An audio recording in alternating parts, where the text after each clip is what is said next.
Добро, не знам чија е вината за тоа. Добар ден на сите. Кога подготвително се сретнав со дамите учеснички на овој панел, имавме дилема дали после ручекот ќе остане некој, ама има завидна бројка на луѓе кои што остана и верувам активно ќе учествуваат во овој панел. Благодарам за тоа. Нема правда, нема мир е насловот. Институционалните и вонинституционалните предизвици на патот кон непристрасно и независно судство во Македонија, колку е далеку очекуваната правда, еднаквоста, почитувањето и унапредувањето на човековите права и слободи во Македонија, кои се неискористените можности и пристапи за забрзување на реформите, местото и улогата на невладиниот сектор во забрзување на реформите во судството. Ова се некакви појдовни тези, точки за денешната дебата. Иако можеби нема потреба да ги представувам, но редот е таков. Учествуваат Наташа Габер-Дамјановска, член на управниот одбор на Фондацијата Отворено општество Македонија, понадешен судија во Уставниот суд, Уранија Пировска, извршен директор на Хелсиншкиот комитет, директорка се извинувам, Натали Петровска, извршна директорка Коалиција Сите за правично судење, и Мирјана Најчевска, професорка на Институтот за социолошки и политичко-правни истражувања. Прва збор ќе добие доктор Наташа Дамјановска-Габер, диреков член на управниот одбор на Фондацијата, поранешна уставна судика. Работниот наслов на незиното воведно излагање што е владење на правото и правда, а потоа ќе се осврне делумно и на тековните реформи во правосудната сфера. Повелете. Благодарам многу. Добар ден од мене, почитувани присутни. Интересот на оваа тема е врзан со она кое што полетно се носеше низ устните на многу луѓе кога протестира и ги донесу општествените промени во нашата држава. Велеа нема правда, нема мир. Сосема случајно во приближно истото време, бивајќи еден од кандидатите во една комисија државна во тој период, каде што требаше да поминам на интервју, еден малку малициозен, злонамерен член на таа комисија ме праша: а вие, колешке, знаете ли што е тоа правда? Кажете ми што е тоа правда. И потоа, надоврзувајќи се на тоа, ми вели: добро, еве, сите овие што протестираат, зашто велат нема правда, нема мир? Што тие мислат со тоа? Па еве, можеме и сега да се запрашаме, велејќи правда, што ние всушност мислиме? Кои се тие димензии кои што ќе ни го опишат поимот правда онака како што ние го чувствуваме, и сите оние луѓе кои што повикуваат на правда? Реално, теоретски, некако по-општо, можеби абстрактно, како правен термин, кога велиме владење на правото, со сите негови димензии, всушност тоа е правдата.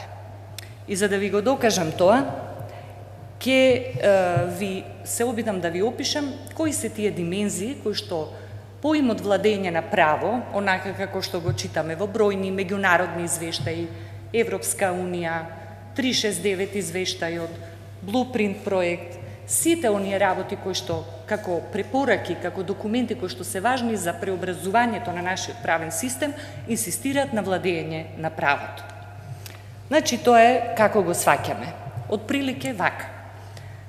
Владењето на правото, всушност велиме дека е концепт со универзална вредност, кој што не може да обстои сам за себе.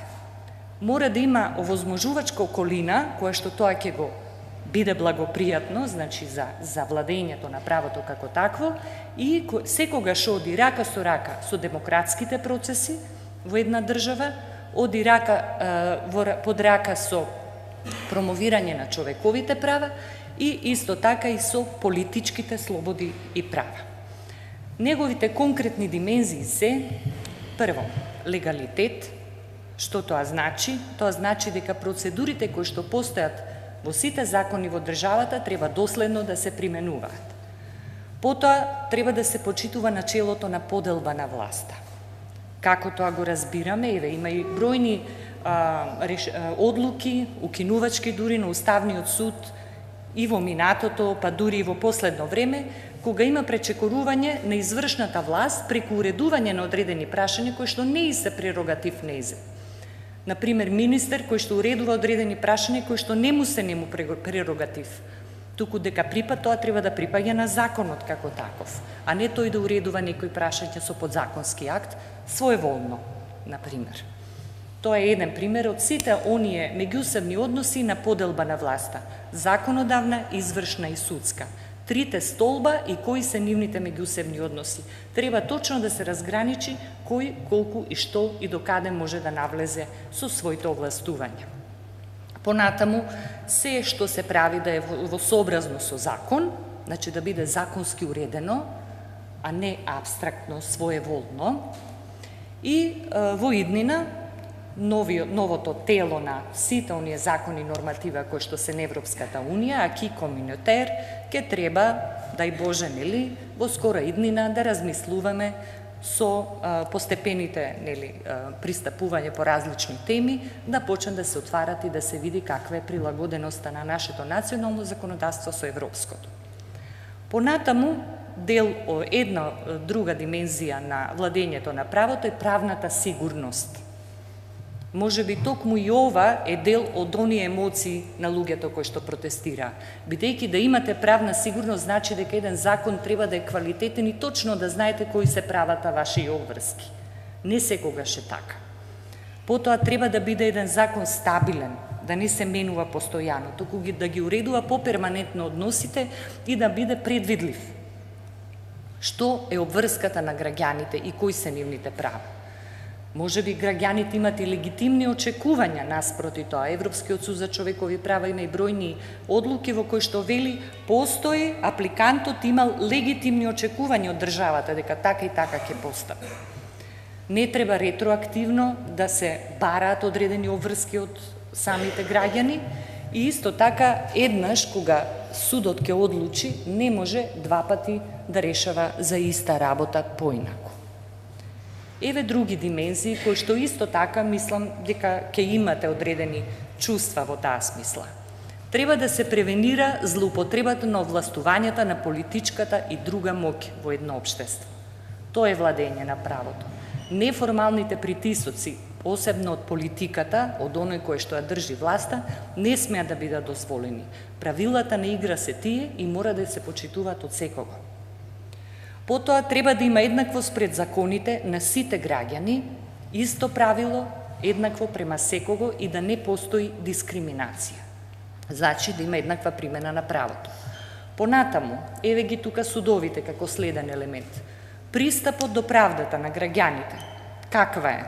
Треба да има независност и непристрасност додека се суди, треба да има независност и интегритет на самите суди, значи да не бидат подложни на притисоци или да немаат уво за актуелната политика, туку треба доследно да решаваат исто и еднакво под истите услови, нели, секој пат. Треба да се казнува нивното неструшно и несовесно постапување, не само судиите, и обвинителите се овде. Понатаму, фер судењето, тоа е, например, паралела со член 6 од Европската конвенција за човекови права. Дали е судењето на вистина од сите негови аспекти фер? Каков бил пристапот кон судот? Имаат ли граѓаните можност да пристапат кон судот за остварување на некое свое право или не? Потоа, дали оној што е обвинет има пресумпција на невиност? Дали е тоа доследно почитувано од страна на судовите? Потоа, постои ли ефективност во извршувањето на судските одлуки и така натаму? Оваа димензија има бројни аспекти.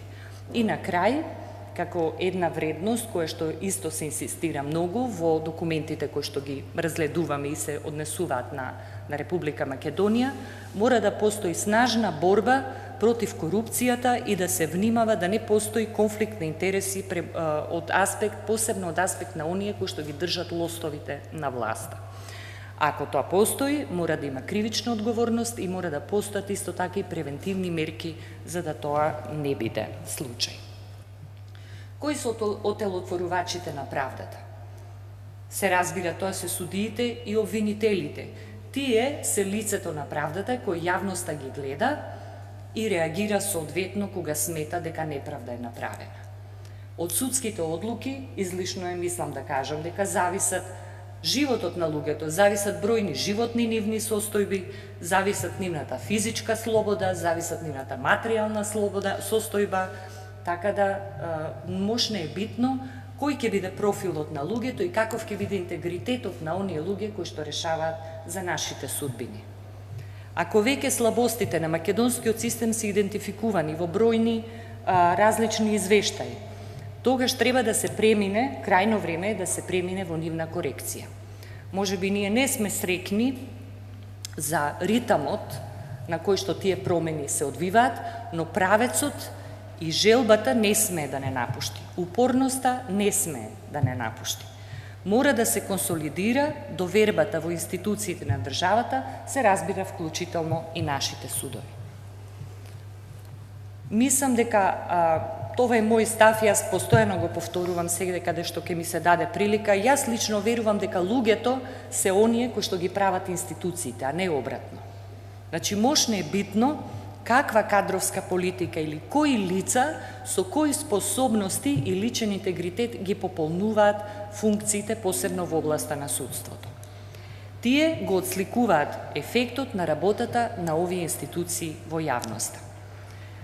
Исто така мислам дека негативните оценки кои судството ги добива по однос на судскиот перформанс пред се должат не на сите судии, бидејќи има голем број на луѓе кои што коректно си ја вршат својата работа, но за жал оние кои што се на најкруцијалните места, кои што се највидливи во својата работа, тие некако разочаруваат.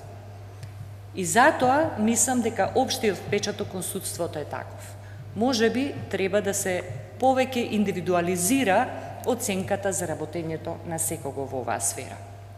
Бидејќи верувам дека судството и денес поседува солидни кадри, дури некои што не се воопшто суди, туку се работат во службите на самите судови, па немаат шанса да бидат во позиција да одлучуваат, можеби треба да им се даде можност да напредуваат во својата струка, и тие би требало да имаат шанса да работат и да бидат видливи наспрема јавноста.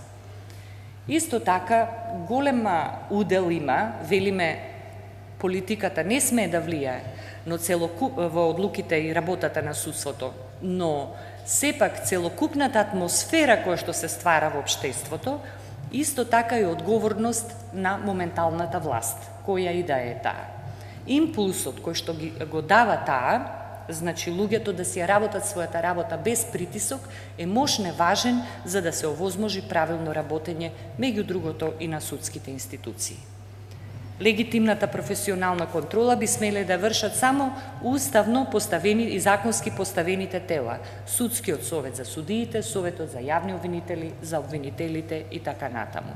Не смеат неформалните сили да имаат концентрација на таква моќ да влијат врз работата на овие две тела. Знаеме дека законските измени, круцијалните законски измени за овие две тела допрва следат во јули година. Битно е и судско-обвинителскиот стандард и позиција да бидат систематски заштитени. Дали го пречекорив времето? Да. Да. Добро, благодарам. Тогаш понатаму, ако има прашање и дискусија, ќе се надобрзам. Не, можеби може да продолжите уште некоја минута, оти логично ќе се надобрзе следната учесник. Добро, тогаш по однос на реформите на законите кои што се досега донесени, лично верувам и стратегијата која што е донесена за реформа на правосудскиот сектор, придружена со акцијски план, мислам дека се тоа само првите чекори во крупните реформи кои што следат. Критиката треба да биде упатена засега кон брзината на остварувањето на овие битни чекори, но она што допрева следи, мислам дека ќе има шанси сите да си го кажеме својот збор во иднина. А досега донесен е Законот за заштита на сведоци, кој што беше мощно важен за оперирањето СЈО, потоа Закон за оперативно-техничката агенција, посебно во однос на следењето на комуникациите, да се превенира било какво незаконско следење на комуникациите, и то исто со него врзани Законот за следење на комуникации, Закон за заштита на укажувачи, исто така измените, Закон за народниот правобранител, измените се однесуваат на механизмот на граѓанската контрола и така натаму и така натаму.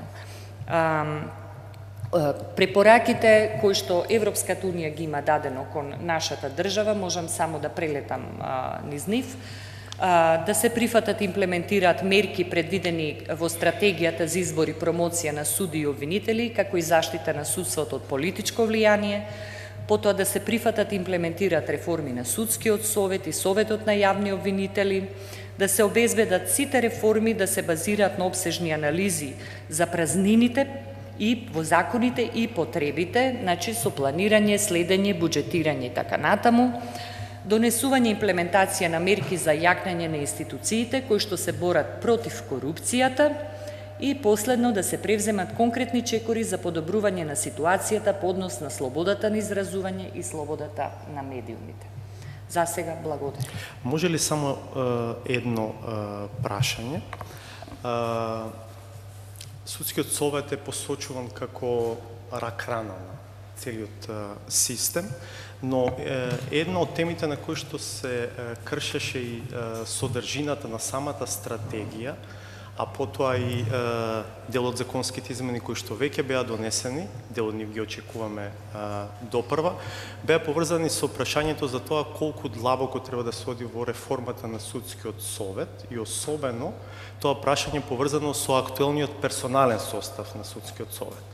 Европската комисија, или вака колоквијално кажано Брисел, не се согласи со подлабок рез. Што мислите вие за тоа?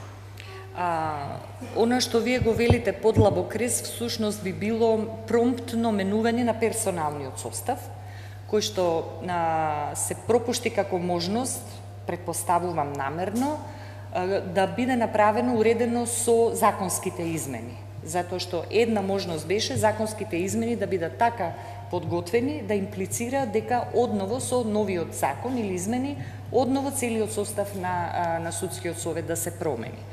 Земајќи предвид, предпоставувам, сега тоа е на ниво на предпоставки мои лични, дека еден значителен број на членови на судскиот совет завршуваат со својот мандат до крајот на оваа година, се сметаше дека можеби не е опортуно така резко да биде резот, со оглед на тоа да посекако треба ќе имаме персонален состав на шесторица, ако не се лажам, суди од судскиот совет, а веќе тоа е значителен број кој што може да произведе друг нов баланс во рамки на работењето на судскиот совет. А дека е окото на хуриканот, судскиот совет дефинитивно е. Во меѓувреме сепак таму се случуваат процедури на избор, промоција и разрешување на дел од судиите и продолжуваат, да кажем, критиките за тоа што го носи како одлука судскиот совет. Благодарам за сега. Следна е Натали Петровски, извршна директорка на коалицијата Сите за правично судење. Во изминатите години работевте на многу проекти, а најактивни бевте во директниот мониторинг на судењата и судските постапки, и на тоа ќе биде фокусот на вашето воведно излагање. Повелете. Благодарам. Јас би дала малку практичен осврт на состојбите во правосудството низ од предмети кои што ги избрав за денешниот настан.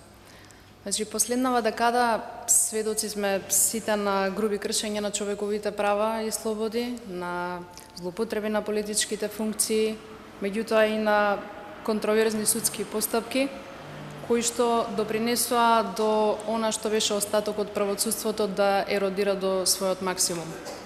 Претходната политичка констелација која што беше на власт ги водеше судските постапки на начин што истите беа против нивните политички опоненти, против непослушници. Меѓутоа, многу згодно сегогаш се наоѓа суди кои што беа политички подобни да ги водат тие судски постапки. Овдека некаде беше поставен и самиот темел на заробеното судство, а со тоа и заробената држава за која што бевме опоменати неколку пати назад. Судството го изгуби во целиот овој зачаран круг својот компас и ја изгуби својата собствена перцепција за власт, за столб, за еден од властите во државата, судската власт. И токму затоа ќе се обидам преку десетина избрани судски предмети да направам една генеза на правниот систем во изминативе десетина години. Предметите по кои што најпозната беше претходната власт кои што ги водеа, а нивната политика, знаеме, беше прилично упатена након репресија, насилство и притисоци.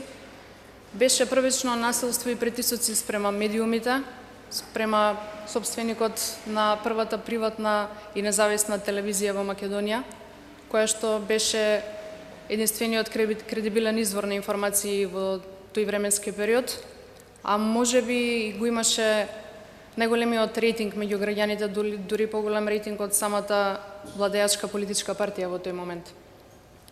Овие репресии продолжија спрема лицата кои што јавно ги повикува политичките функционери, ги прозива по име и презиме за делата кои што ги направија, за злоупотребата на службената положба и позиција на голем дел од политичките фигури во тој период. Меѓутоа продолжи понатаму и преку политички неподобните за нив судии во тој момент, оние кои што не сакаа и одбија да бидат послушници и формираат дел од предметите како ликвидација, јустиција и слични. Меѓутоа и тука оваа политичка структура не запра и продолжи кон незините политички опоненти. Беше обвинат председателот на една од најголемите политички опозициони партии во тоа време во Македонија за насилство над државни представници на државата, меѓутоа и за примање подкуп, кој што предмет денес заврши со ослободителна пресуда за обвинетиот. Паралелно на целиот овој концепт на функционирање на тогашната власт и правосудство, имавме еден, можам слободно да кажам, паралелен универзум на функционирање на редовните судски постапки за обичните смртници, обичните граѓани. И овие постапки, односно дел од истрагите во овие постапки, ќе ги споменам само предметите за Мартин Нешковски, истрагите кои што континуирано со години беа во текст за нападите на ЛГБТ центарот на Хелсиншкиот комитет за човекови права. Значи, сите овие предмети останаа заглавени во лавиринтите и овие луѓе не ја добија очекуваната правда. Овие двојни аршини во постапувањето и политиката на неказнивост, мислам дека ја алармираше дополнително во тој период меѓународната заедница, која што си зема за право под низино покровителство да ги спои сите политички структури тогаш и да создаде договор во кој што ќе се создаде и сосема нов судско-обвинителски систем, односно ќе биде конституирано специјалното јавно обвинителство, проследено претходно со сите оние скандали за прислушувањата. И тука требаше да биде некаде пресвртот во нашето правосудство и во нашиот систем, пресврт во кој што ќе се запре на неказнивост. Специјалното обвинителство имаше за цел да го истражи целиот процес на злоупотреби на опремата во УБК и прислушкувањето на граѓаните и го активираше предметот таргет тврдина, кој сам по себе е прилично специфичен од два аспекти. Едниот е поради тоа што истиот е репрезент на најконтроверзното кривично дело што е случено во Македонија во изминатава деценија, прислушувањето на над 20.000 граѓани, меѓутоа и она што дополнително проследи после актуализирањето на овој предмет, односно аболицијата од страна на председателот Иванов во тој период, излегување на граѓаните на улиците и протести, и овој предмет генерираше дополнителни десетици предмети во кои што граѓани кои што го изразуваа своето незадоволство беа обвинети и беа водени постапки. Среќа за некои од нив правдата стаса, меѓутоа неколку предмети се уште се заглавени во судскиот систем. Дополнително специјалното обвинителство имаше за цел и да го испита самиот процес на етаблирање на оваа политичка партија како едно од највлијателните во Македонија, меѓутоа и најбогата во Европа. Но и да го испита начинот и третманот на лицата кои што беа засегнати од ова владење понатаму. Како последен, можеби и минорен предмет на кој што одлучив да го одберам за да го споредам во оваа презентација е предметот во кој што обвинетата сега веќе и осудена. Беше осудена со условна казна, затвор за затајување на данок. И овој предмет го земав единствено како паралела, повторно, за оние редовни предмети кои што секојдневно се одвиваат во судските згради, во кои што сиромашни граѓани, обични граѓани, маргинализирани граѓани, кои што продаваат зеленчук на улица или евентуално се послужиле со храна без да истата ја платат, имаат осудителни пресуди во кои што им е изречена казна ефективна, односно ефективен затвор. И тука се поставува прашањето дали е ова правдата, уствари, за која сите ние се боревме. Дали е далеку очекуваната правда за сите оние лица кои што се засегнати со прислушкуваните разговори за оние 20.000 лица во државава. И да, судските реформи во овој момент и во овакво општество, меѓутоа и со промена на самата политичка констелација, и тоа како се неопходни, и тоа суштински.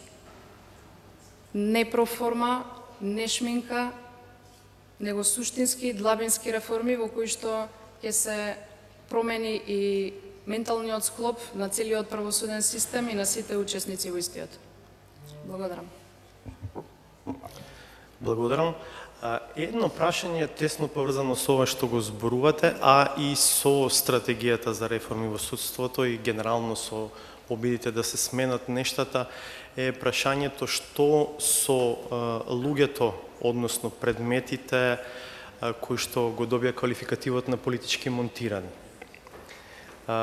Имаше иницијативи од Сдруженија на лица засегнати во такви предмети, но видлива правна разрешница на сето тоа нема. Можеби за делумна може да се смета амнестијата, но тоа не е тоа. Дел од предметите ги презеде СЈО, да речам, тие сега добиваат можеби шанса низ нова доказна постапка и да добијат поинаква разрешница, но дел остануваат така како што се пресудени. Да, точно имаше иницијативи од сите овие политички, како да ги наречам, осуденици. И имаше иницијатива дури и да се одредено законско решение да се изнеде за ова, меѓутоа, колку што знам, во реформите предвидени во законите кои што се во процес на обработка, ова е секако во позадина и заден план. Меѓутоа, единствената сатисфакција во овој момент, како што и самиот ти кажа, е тоа што дел од предметите за кои што има индиции дека треба специјалното јавно обвинителство да ги следи и постапува по нив, ги превзема и во надеж дека, како што во изминатиот период имавме неколку случаи на повлекување на обвиненија, сега веќе и ослободителни пресуди, сите тие се индикатор можеби за оној политички прогон за кој што зборувавме пред малку. Добро. Прашање дали можеме да зборуваме за правда ако сите тие предмети останат вака како што се сега во овој момент. Следен говорник е Уранија Пировска, директорка на Хелсиншкиот комитет за човекови права на Република Македонија. Токму човековите права ќе бидат во фокусот на незиното излагање. Хелсиншкиот комитет беше дел од невладините организации кои што активно работеа на изработка на така наречениот Blueprint, кој што беше патоказ за реформи креиран од невладините организации и за тоа ќе зборува Уранија, така што повели. Благодарам, Васко. Да, јас ќе зборувам за тоа, но пред да стигнам до реформите, сакам да направам мала генеза на тоа што се случуваше, како дојде до тоа до масовниот отпор против режимот во кој што живееме, како се изнедрија многуте неформални граѓански иницијативи, кои што на крај завршија нели со масовните протести наречени шарена револуција и што со реформите денес. Имено, судијата Габер Дамјановска многу убаво објасни што значи владењето на правото и кои се темелите врз основа на кои почива владењето на правото и како тоа треба да се манифестира за да во општеството граѓаните се чувствуваат правно сигурни. Меѓутоа, и Натали спомена, во Македонија во 2016 година, конечно, од страна на Европската комисија, беше оквалификувана како заробена држава, иако таа квалификација од страна на сите слободномислечки граѓани, граѓански организации, беше многу години претходно веќе дадена и во комуникацијата со Европската комисија, како и да е, заробената држава значи дека буквално сите столбови на кои што почива владењето на правото се окупирани од страна на оние кои што управуваат со државата, а тоа се политичките партии. Од тука во Македонија не постоеше принципот на поделба на власт, извршната власт, односно владата, беше доминантна и беше наредбодавачот врз законодавната власт и врз судската власт. Меѓутоа, за да можете да го остварите тоа, треба во сите овие власти да имате инфилтрирано своји луѓе, партиски луѓе. Македонија беше окупирана, граѓаните не можеа ни да помислат да дојдат до правда. Се сеќавам на времињата кога ќе дојдеа кај нас во канцеларија и кога ќе им кажав дека треба за проблемот за кој што го имаат да покренат судска постапка, едноставно разочарани ја вртеа главата и си одеа и ме прашуваат дали постои друг начин да се реши тоа прашање. Размислувајќи сега, навистина некогаш се чудам како сме успевале во тој период да работиме и некако да успееме да им помогнеме на граѓаните во речиси апсолутна нереспонсивност од страна на институциите. Имено, ако се сеќавате, од една страна таа заробена држава, тоа корумпирано судство само го зајакна феноменот на неказнивост, но од друга страна токму судството беше оној инструмент со кој што власта ги казнуваше сите нејзини опоненти и сите неистомисленици. Па се случија политички монтираните случаи како Шпиун, Монструм, да не ги редам сега сите случаи кои што и ние ги мониториравме и имавме можност само да ги посетуваме политичките затвореници, уште еден феномен кој што да речем се појави во време на поранешната власт, но не и да ги посетуваме затворските простори во кои што тие престојуваат. Значи, селективната правда навистина беше и е неправда и тоа беше една од причините поради кои што започнаа да се појавуваат првите изблици, да речем, на пркос, на револт, на граѓански иницијативи. Имено, ако се сеќавате, слоганот "Нема правда, нема мир", всушност беше слоган во стоп за полициска бруталност, кога граѓаните протестираа поради убиството на Мартин Нешковски. Нема правда, нема мир понатаму стана слоган на сите движења и конечно нели на масовниот отпор и шарената револуција. Успеавме некако, значи, низ тие години на, јас би рекла, рвање со поранешната власт, низ тие години на канализирање некако на граѓанското незадоволство, пружањето заштита на сите граѓански иницијативи, да успееме да преживееме и да дојдеме до моментот кога граѓанските организации решија дека треба да се направи одреден план кој што ќе биде патоказ за тоа што идната влада ќе треба да прави, односно да биде нејзина агенда во спроведувањето на реформите. Тоа беше блупринт документот, односно документ за итни реформски приоритети. Документот првично беше изготвен во 2016 година, за да понатаму во 2017 година со речиси целосна инклузија на граѓанските организации биде дооформен и се сеќавам дека кога се формираше новата влада, премиерот специфично, односно посебно го спомена документот и неговата волја тој документ да стане еден од документите врз основа на кои што оваа влада ќе работи. Понатаму следуваше изготвувањето на планот 369. Да ве подсетам, 369 планот измина. Значи, доколку направиме еден преглед што од тој план е имплементирано и што е имплементирано од блупринтот, каде што, верувајте, има навистина многу важни препораки за реформскиот процес, ќе видите дека можеби 20% од тоа е имплементирано. Кога станува збор за судските реформи, бидејќи тоа прашање го начна и судијата Габер и Натали, јас морам да кажам дека јас бив една од тие кои што не се согласував со тоа, дека во реформирањето на правосудството треба да се оди со меки мерки, бидејќи тоа го бараше од нас меѓународната заедница, дека не треба да постои реевалуација на професионалноста, честноста и работењето на судиите, бидејќи од страна на меѓународната заедница тоа беше оквалификувано како форма на реваншизам.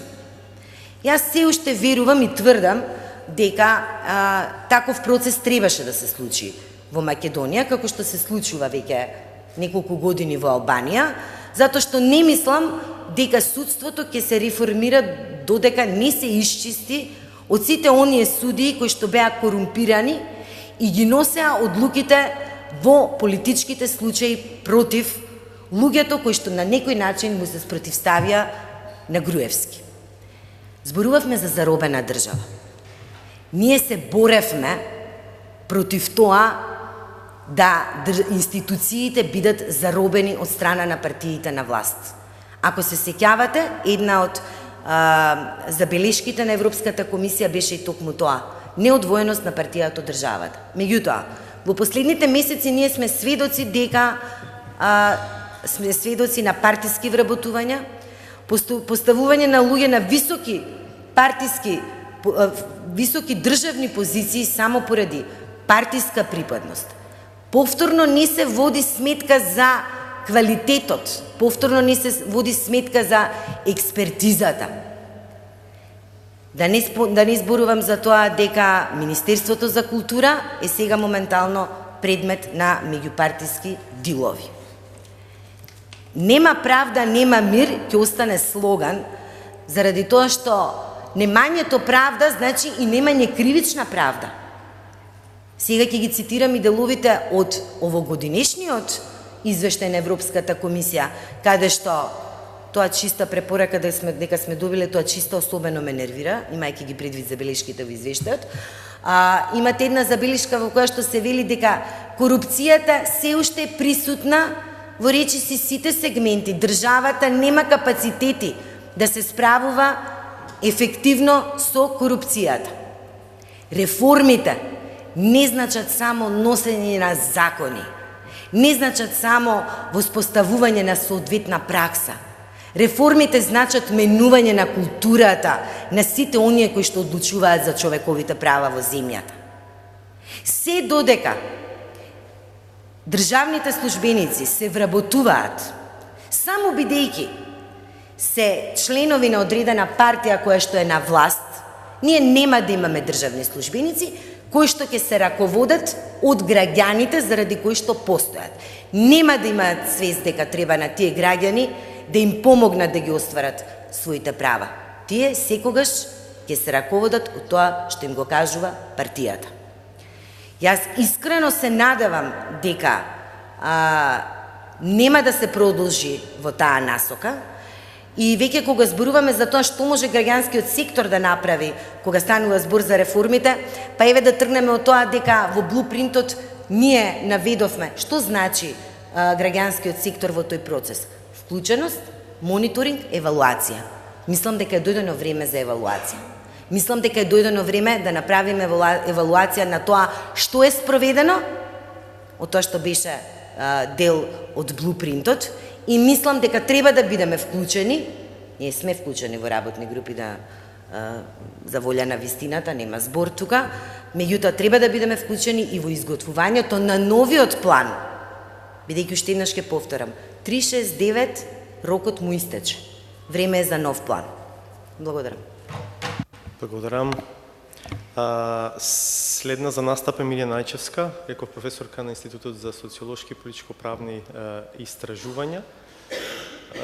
Ми рековте Европскиот суд за човекови права, ама не знам во каков контекст. Ќе слушнеме сега, така? Добро, ја реков и нешто друго, дека е тема на... Ја реков дека е и нешто друго. Дека впрочем сите судии треба да бидат отпуштени. Да. Според овој новиот критериум воведен... Значи, судиите треба да бидат чувари на демократијата и на човековите права. Така? И Наташа тоа го каже и слично. Судиите не се обични државни службеници. И покрај тоа што некогаш се однесуваат како такви и сакаат како такви да ги третираме. Тие се некој кој што представува столб на демократијата, столб на државата, столб на она што представува цивилизирано однесување во една држава. Можеме да имаме најпрекрасни закони. Можеме да смислиме кривичен законик, закон за кривична постапка, за граѓанска постапка, парнична, вонпарнична и слично, најубави на светот. И сите да ни речат имате најубави закони на светот и сепак ништо да не промениме, се додека не почнеме да размислуваме за судиите. Со овој и ваков состав на судии не можеме да имаме ниту самостојно, ниту независно судство, ниту пак судство кое што ќе ги штити човековите права. Од каде ми произлегува еден ваков заклучок?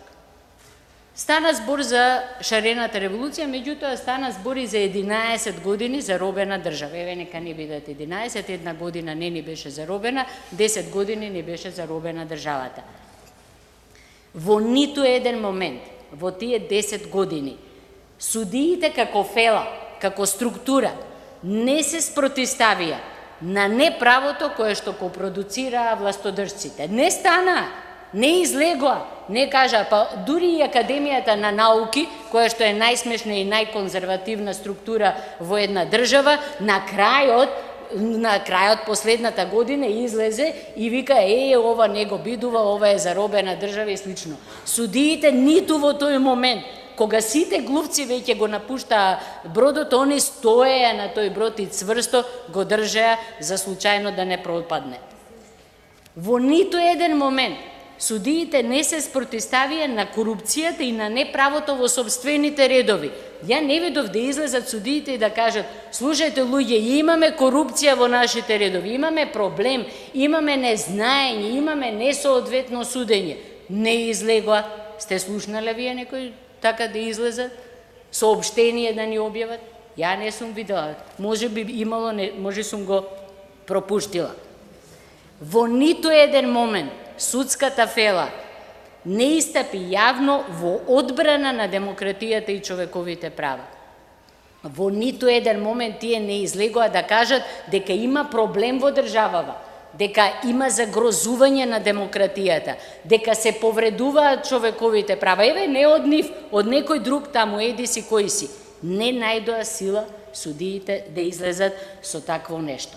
Во изминатиот период, Сдруженијето на судии на Република Македонија има издадено над 40 сообштенија. Ги броев само оние од 2010 година па наваму. Во тие сообштенија, Сдруженијето на судии ги осудува протестите на граѓаните, бидејќи изразуваат незадоволство од пресудите на судовите. Излегува и вика, срам да им е на граѓаните, како можат да излезат и да протестираат против одлука на судовите. го осудија објавувањето на аудио снимките. Има сообштение, може да влезете на страната на Сдруженијето на суди и вика, не сме да има објавување на овие аудио снимки. Тоа е спротивно на уставот, спротивно на правото. Ние, како Сдружение на суди, се спротивставуваме на тоа. Потоа, излегуваат во сообштенијата и тоа може да го видите. Горди се тие, си го ставиле тоа на својата страна Сдруженијето на суди, дека се неточни меѓународните и домашните анализи кои што укажуваат на пристрасно и незаконско судење. Оволкаво сообштение и вика, судиите во Македонија судат непристрасно и независно, судиите во Македонија имаат многу високи изградени капацитети, судиите во Македонија судат еднакво за сите, правото е еднакво за сите, законот е еднаков за сите, абе да не знаеш дали да се смееш или да плачеш. И ги оценуваат како непримерни протестите на кои се омаловажуваат судските одлуки. Ај што те тепаат, ај што глупости тресат, па не ти дозволуваат не да им се смееш на глупостите. Што да ви кажам, мислам. Нема ни едно сообштение кое што е издадено во кое што се препознава дека има проблеми во судството. Нема. Значи, судството ни е супер, нема проблеми. Сдруженијето на суди мисли дека нема апсолутно никакви проблеми во судството во Република Македонија. Тоа извешта и анализи, сите викаат корумпирано, вакво, такво. Не, бре, брате. Нема ниту едно сообштение во кое што се осудува недемократското владење, кое што на некаков начин се одразува на судската власт. Нема ниту едно сообштение во кое што би се идентификувала пристрасност во судењето. И нема ниту едно сообштение во кое што би се посочила коруптивност во судството. Тоа што луѓето го перцепираат судството веќе наназад многу години како најкорумпиран дел од општеството, за судиите е апсолутно нешто ново, непознато. А што им порачува, еве да се вратиме на Европскиот суд за човекови права, во Европскиот суд за човекови права на судиите во Македонија. Европскиот суд за човекови права, луѓе, никогаш во својата историја, јас сум читала многу пресуди на Европскиот суд, не бил толку јасен, толку непристоен, толку вулгарен, како во некој од пресудите кои што се дадени во врска со случаите кои што се однесуваат на Република Македонија. Тие почнале меко, многу нежно, и му кажуваат вака, и му кажуваат онака, гледаат, нема никаква реакција. Па малку подигнале, па почнале као, ама слушајте, значи да објаснуваат и слично, и на крај, ја мислам дека почнале и да им цртаат, не сум ги видела цртежите, ама 100% постојат. Во Европскиот суд за човекови права ни порачуваат, значи ги цитирам, не парафразирам, дека нашиот правен систем е лошо организиран, правниот систем ви е тропа, вика, за ништо не го бидува. Ни порачуваат дека постојат долги периоди на неактивност на судот во конкретни случаи, односно дека судот си седи, си ги чува случаите, не се знае каде, во некои фиоки, кутии или нешто слично, ништо не прави. Дека нашето судство е неконзистентно, овој израз го употребуваат, односно дека за исти или слични случаи се носат сосема различни пресуди. Дека не постои илузорно право.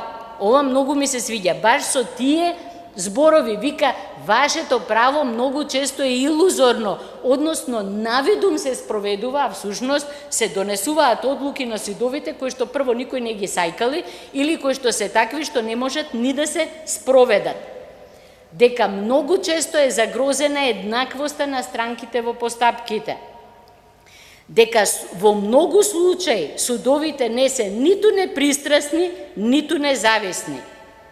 Дека слободната судска процена на доказите во Република Македонија се толкува како произволна процена на доказите. Луѓе, ова ни го пишува во пресуда на Европскиот суд за човекови права, дека судиите сами си решаваат кои докази ќе си ги изведат, кои нема да ги изведат, кои ќе ги признаат, на кои ќе им дадат верба, а на кои од најразлични причини нема да им дадат верба. Дека судовите, и ова многу ми се свиѓа, веќе во 3 пресуди на Европскиот суд за човекови права го има, дека судовите треба секогаш да се однесуваат со предпазливост кон изјави дадени од страна на државни функционери.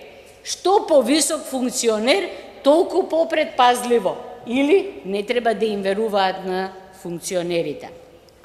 Дека во едно демократско општество судот мора наводите за тортура да ги подложи на највнимателно разгледување, дека се предпочита фаворизирање на ослободувањето наспроти мерката на притвор, дека не смее да има колективни решенија за притвор, дека има судирни интереси и влијанија врз судиите. Ја издвоив 13, многу ми се свиѓаше бројката 13. Значи, директно им кажуваат. Покрај сите директни и овие кажувања се образложени, објаснети, со примери од нашата држава, од нашето законодавство, со примери од други законодавства. Нашите судови мува не ги лази. Значи, ниту седнале да ги разгледуваат, ниту седнале да ги читаат, ниту сакаат да ги погледнат и да видат што е она што треба да се смени. Како заклучок, она што судовите го забрануваат, мораме да го правиме. Судовите ни забрануваат да зборуваме за нивните одлуки. За судските одлуки се зборува и треба да се зборува и мора да се зборува. Судските одлуки не само што може, туку мора да се анализираат. Судските одлуки може и треба да се исмеваат. Луѓе, најсериозно мислам дека треба да се издаде книга со најсмешни судски одлуки. Аве нема шанси ни К15 ни никој такво нешто да не се работи за човечки трагедии, најсериозно луѓево ќе паѓаат во несвест од смеење. Луѓето можат, смеат и треба да го искажат несогласувањето со судските одлуки и тоа јавно. Не е важно дали имаат право или немаат право. Имаат право да си го искажат несогласувањето со одредена судска одлука.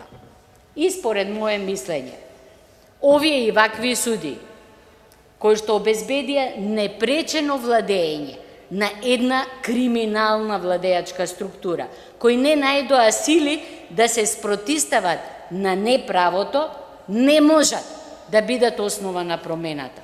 Луѓе, ако судијата не може да застане во одбрана на она што представува негова основна функција, како можам да очекувам дека некој од нив може да направи таков видна промена која што ќе оневозможи во иднина да не се случи заробената држава? Овдека беше спомнато дека имало процеси против судии. Слушнавте ли вие судската фела да застане јавно во одбрана на своите колеги, да излезат јавно надвор? О, да, излегоа за платите, зашто им се мали. Значи, според мене, она што треба да се направи, треба да ги пратиме сите судии, кога кажувам сите, на дообука. Мислам, мораме да ги дообучиме, очигледно имаме некоја системска фалинка во обуката на судиите. Треба да се стават под засилена контрола и надзор. Знаете, она како делумна способност и слично, значи мора цело време некој да им стои како старателство, некој вид да им направиме, за да ги следиме што и како прават, и мораме да оневозможиме судиите да бенефицираат од својата корумпираност. Заради тоа што судиите бенефицираат, луѓе, дури и кога ќе биде разрешен или ќе си отиде некој судија, станува адвокат и си има одеднаш клиентела, тој бенефицира од својата корумпираност. Да не смеат да бенефицираат од своето незнаење и не смеат да бенефицираат од својата утилитарност. Тоа е моето мислење. Благодарам. Благодарам.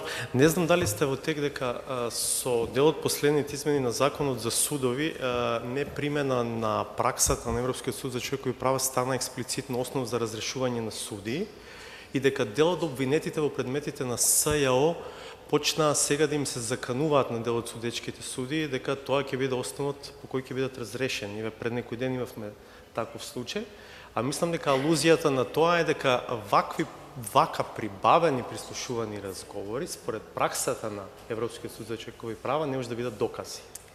Значи, прво, таква можност постоеше и со претходниот закон. Значи, можеше да се води таква процедура и слично. А второ, самиот начин на кој што е ова регулирано е многу проблематичен. Именно не станува збор за еден судија. Кога станува збор за случаите кои што доаѓаат пред Европскиот суд за човекови права, станува збор за цела структура од судии. Значи имаме основен суд, па апелација, па имаме врховен суд или негде кај уставен суд и слично. Значи имало многу инстанци кога можел судскиот систем да реагира и да не се дојде до ситуација тој случај да дојде пред Европскиот суд за човекови права. Значи, ако зборуваме за разрешување, тогаш ќе треба целата вертикала на судии да биде разрешена, а не да се скрши стомната само на некој од основниот суд. Благодарам. Благодарам. Наташа, баш ме интересира вие што мислите за ова. Секако дека мислам дека е добра препорака поверно и подоследно да се следи праксата на Европскиот суд за човекови права, ама реално земено тука има неколку проблеми. Европскиот суд за човекови права во своите одлуки доста екстензивно ги објаснува. Како ставот ќе се толкува на еден или друг начин и кај нас кој е тоа тело што ќе рече дека ова е реалното толкување низ призмата на кое го гледаме конкретниот предмет. Тоа е малку проблематично. Како тоа ќе се образложи? Нели? Како тој став ќе се формулира? Тоа е и втора работа, генерацијски гледано. Не сите судии зборуваат добро англиски. Не сите одлуки на Европскиот суд за човекови права се преведени на македонски. И тоа може да биде уште еден проблем. Благодарам. Добро, благодарам. Сега може да го отвориме панелот така за коментари, прашања и дебата.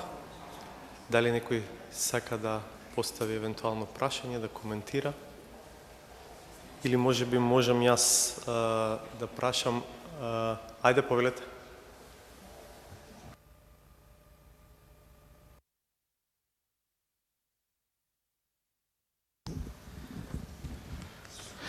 Првото прашање за господја Најчевска. Сите овие земји од Источна Европа имаат слични проблеми како кај нас и вашите забелешки се сосема точни. Само оние земји кои што се решија на едни така би кажал порадикални потези како Хрватска, да ги сменат сите суди за 50 суди да сменат за една вечер.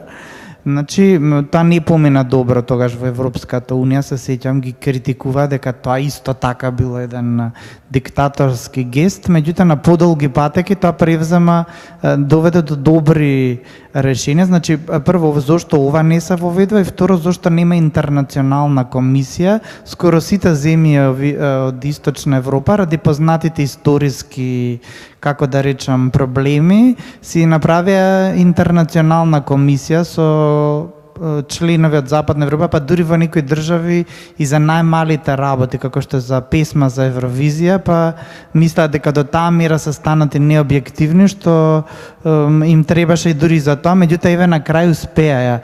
Значи, тоа ми е првото прашање, зошто ова не е направено кај нас и зошто никој не го предложил, дури од вас никој не го предложил, а се знае дека тоа речиси општа пракса. Второто прашање ми се однесува на господјата Натали Петровска. Значи, ќе споменам само два случаи, значи, од оние за кои што има докази дека се политички монтирани, значи, и не се проследени. Значи, 50.000 сметки се изблокирани, од кои што повеќето затоа што од непознати причини не е наведено колкава е сумата.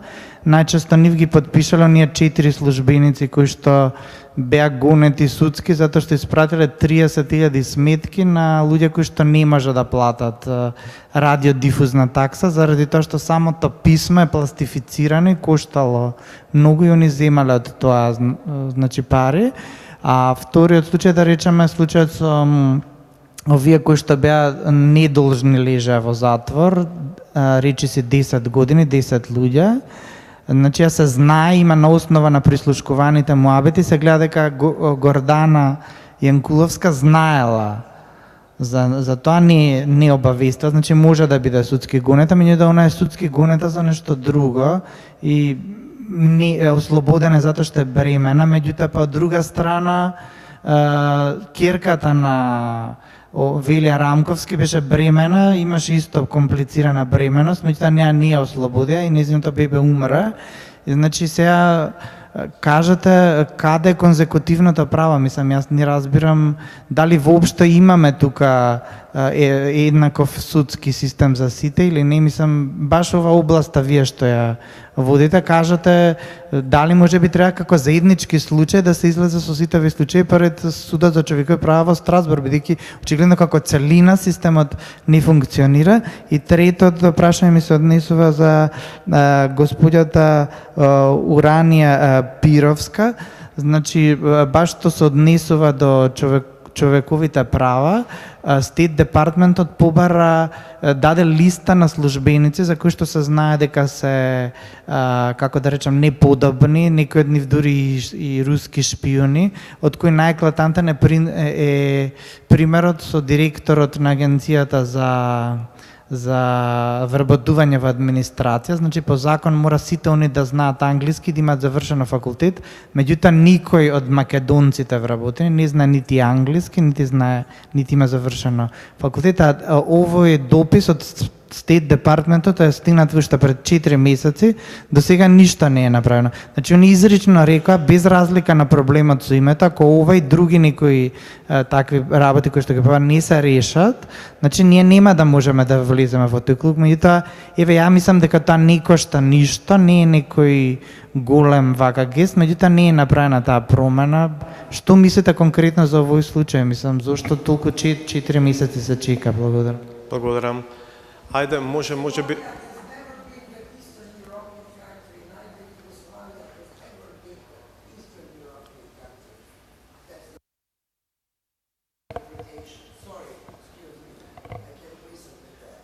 Во ред. Може би можеме повеќе прашања одеднаш да собереме, па да ги замолиме панелистите да одговараат. Повелете.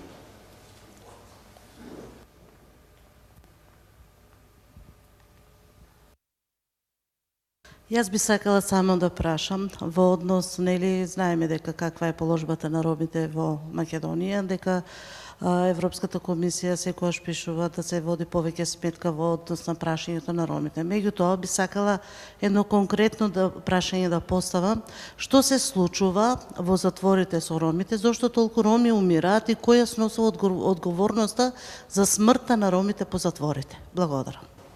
Благодарам. Друг? Дали има, еве, во овој турнус некој друг да коментира или да постави прашање?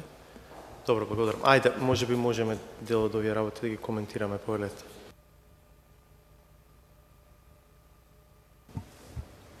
Ќе пробам јас да ти одговорам на прашањето. Значи, токму на ова коментираме и реагираме веќе извесен временски период. Менталниот склоп и перцепцијата на судиите кои што се останати и што функционираат и работат во судовите низ државава, особено овој најголемиот Скопскиот кривичен суд, е главниот проблем, како што кажаа и останатите панелисти до сега. Не евалуацијата и оценувањето и приспитувањето дали се тие соодветни завршења на нивните функции, исто така е проблем во однос на судските постапки. Спомнавте неколку случаи. Паралела направивте меѓу две трудници. Господјата Јанкуловска не е ослободена од обвинение, не е повлечено обвинението, не е ослободена од вина, нити од ништо. Така да постапката е се уште во тек. Не би можеле да коментираме во поглед на тоа, освен на третманот што може би го добива третманот кој што може би го добива во корист на позицијата. Значи, тоа таа перцепција која што многу од нас ја имаат. Власта се смени, меѓутоа не и начинот на постапување на судиите во судовите. Се уште одредени судии, остатоци рудиментирани можеби од претходната власт, ги задржуваат и ги аплицираат на постапките, според перцепциите на коалицијата. Благодарам. Добро, само ве молам сега да не го окупираме панелот. Не, во ред. Благодарам. Значи, постои радикален пристап и помалку радикален пристап во справувањето со одредени работи. Јас лично сум најчесто против радикално пресекување и започнување одново. Сметам дека секогаш треба да се надоградуваме на она што е претходно направено и дека секогаш и дури и најлошата власт има и некои добри потези кои што треба да ги имаме предвид, освен кога станува збор за судството. Овдека мислам дека Картагена треба да биде разрушена. Благодарам. Добро, благодарам. Повелете Пировска. Јас не работам во Агенцијата за разузнавање. Навистина не знам за кои неподобни личности станува збори, не знам дали се шпиони, не знам какво е тоа барање, едноставно не сум запозната за случајот за да можам да коментирам. Навистина не сум запозната со случајот за да можам да ви одговорам.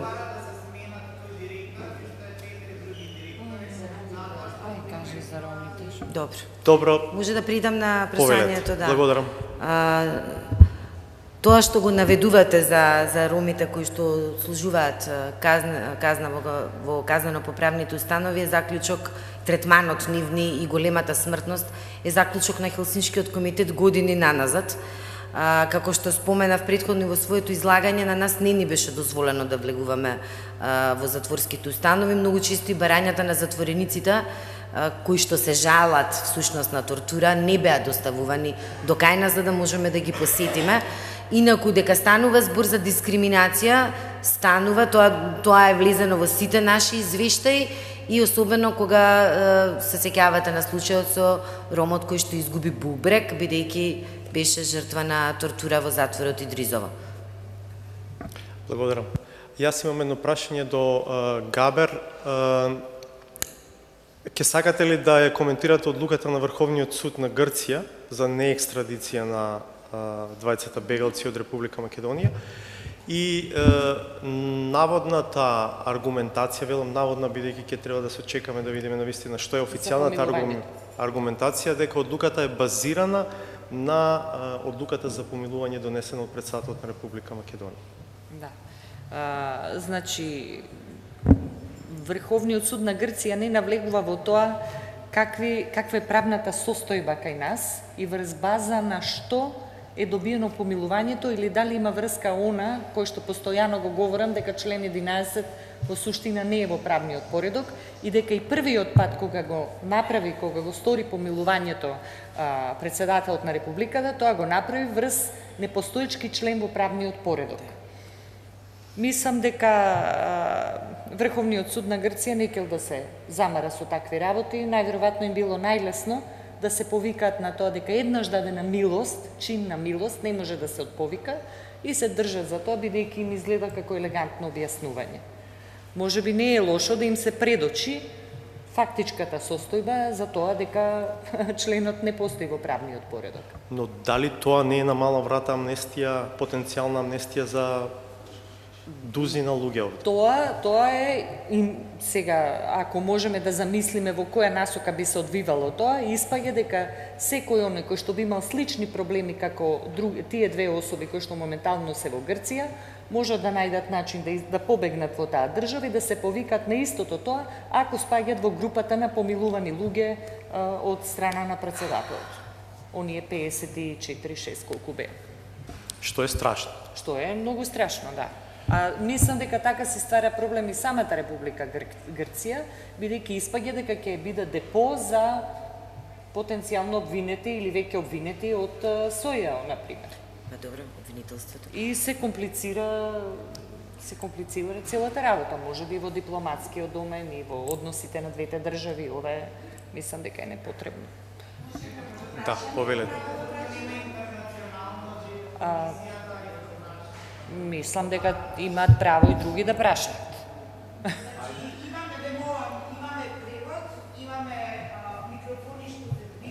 Може ли обвинителството се Како? Господја Габер во првиот ред. Мислам дека тоа не треба. Ама ќе останат у Грција, они треба да одговарат и за пасошите лажно. Не сакам да речам другите осумничени. Како да ги имплицираш, избегајте во Грција. Под прашање на одговорот, Наташа така непосредно кажа дека можеби не е лошо да се испрати толкување од наша страна, од нашите судски органи за непостоењето на член 11. Дали, да кажеме, тоа може да се направи во смисла на билатерална комуникација и дали е тоа вообичаено и дали после, затоа што пресудата е конечна, од Грчка да тоа го земат во предвид или не? Прво, не знам дали под некои посебни околности, бидејќи е одлуката на вистина конечна, дали под некои посебни околности може да се ревидира ако постојат некои елементи кои што суштински задират во самата одлука и дека вакво некое толкување. Мислам дека може би можело, не можам да кажам, не знам. Немам информации законски и уставно како до крај е таа одредба. Што беше кажано дека не биле консултирани, тоа беше нашиот коментар. Така, па да, во принцип би требале да добијат некој толкување, ако ништо друго, ако веќе сметаме дека е пресудена работа за овие две лица, да не биде истиот принцип применет за евентуални нови случаи кои што ќе се случат, можеби. Благодарам. Повелете. Друг некој дали ќе се вклучи? Дали таму гледам рака или не?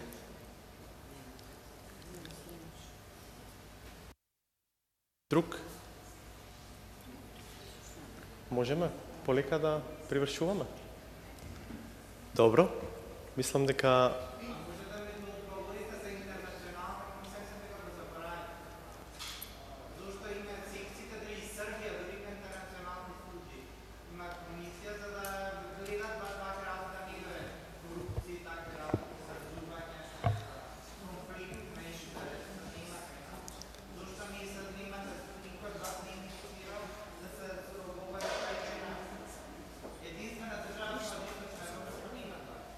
Значи, не знам зашто другите не инициирале, јас лично сум против такво нешто, сум против тоа премногу да има мешање од страна во државата, заради тоа што на тој начин се овозможува ние самите да ги најдеме најсоодветните решенија. Се уште мислам дека има доволно капацитети во Република Македонија, тоа што успеавме да ја симниме оваа власт, го покажува тоа да се справиме со проблемите со кои што се соочуваме. Благодарам. Благодарам многу. Повелете Миша Поповиќ.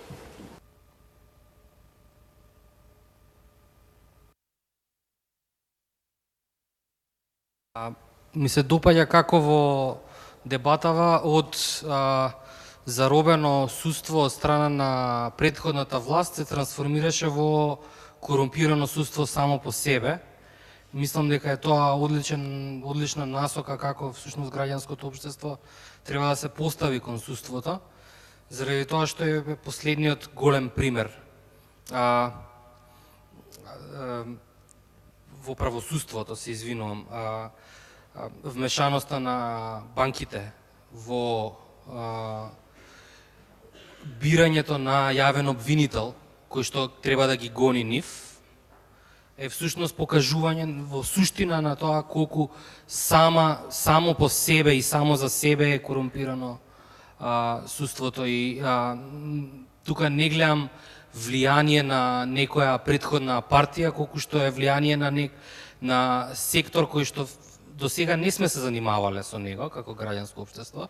Ретко кога се занимаваме со заробување на државата од приватниот сектор, тоа некако не ни е толку голем проблем, за жал. Меѓутоа, мислам дека сега следи тој период во кој што всушност со тоа треба да се занимаваме. Затоа што суството е очигледно заробено од банкарскиот сектор, енергетика е заробена од компании кои што до сега не сме ги гледале како проблематични и така натаму и така натаму. Некој чувства потреба да коментира? Сакате да коментирате? Да. Значи, ние побаравме да бидеме присутни на седницата на антикорупцијска, но не ни беше дозволено. Тоа стануваше збор за изборот на новите членови на Советот на јавни обвинители. Се сеќавам на случајот. Да. Не само на таа иста седница беше одлучено да не се продолжи мандатот на јавна обвинителка позајмена во јавното обвинителство за организиран криминал и корупција. Мислам, Васко го знае случајот, затоа што известуваше за него. Да. Добро. Може да завршуваме. Добро, ви благодарам на сите за присуството, ви благодарам на учесниците, на панелистите за придонесот и на сите вам за прашањата и коментарите. Оваа конференција, колку што знам, продолжува утре, така? Така што поканети сте сите утре од 11. За денеска пријатно.